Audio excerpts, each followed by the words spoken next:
how can I, in the month of February, use my home for your kingdom, my money for your kingdom, and just create that, and God's just going to open us opportunities.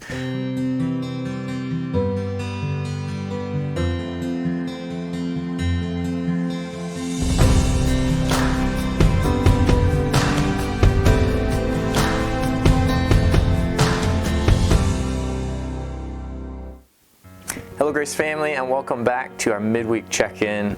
So last Sunday, we have continued to move forward in our series of Multiply as we've talked about who we are, what we do, and then last Sunday we got to talk about what we are entrusted with. And we looked at the parable of Jesus from Luke chapter 19, kind of walked away with the idea that we are entrusted both with the gospel and then really everything that we've been given. And our application for last Sunday was just kind of creating that viewpoint of viewing everything I have as God's, because it is, and then using everything I have for God with gospel impact. And so to just kind of create that mindset to be praying through that.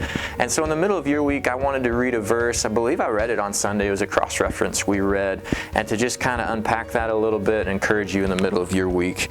But this is 2 Thessalonians, it's chapter 3, and it's verse 1. And it says, "Finally, brethren, pray for us that the word of the Lord will spread rapidly and be glorified, just as it did also with you." I just wanted to encourage you with that this week. I mean, we kind of had that application of creating that lifestyle, that mindset, but it's got to begin with prayer. And that's how this verse starts off. It says, "Pray for us that the word of the Lord would spread rapidly."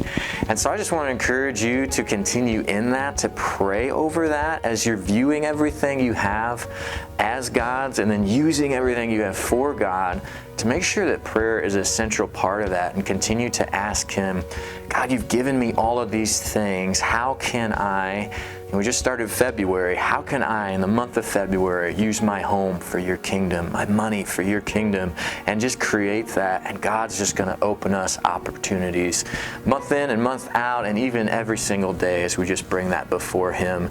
But what a joy we have to do as this verse says, that the word of the Lord would spread rapidly and that it would also be glorified.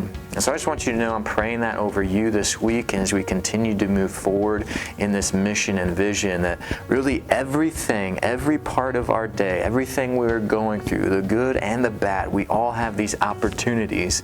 If we view it as an opportunity to use it for God's kingdom with gospel clarity, we just have an endless amount of opportunities to do what this verse says, that His word will spread rapidly and will be glorified in our circle of influence. So continue to pray through that, continue to apply that, and we'll look forward to seeing what God can do as He multiplies His kingdom in and through us. So this Sunday, we've got a treat for you. It's the first Sunday of the month, and it's not going to be a member of the preaching team, but Helmut Welk is going to be preaching this Sunday, and he's going to be sharing on human genetics and the Bible. And so we're taking a break from our series, but it's a complimentary message in that we're talking about discipleship, and we'll have a little bit of an apologetics message in there as we're talking about human genetics. So be sure to come on out for that. We'll gather, we'll worship, we'll celebrate the Lord's Supper. It's going to be a great Sunday. So look forward to having you there at 9 a.m. Sunday morning. Have a great week, church.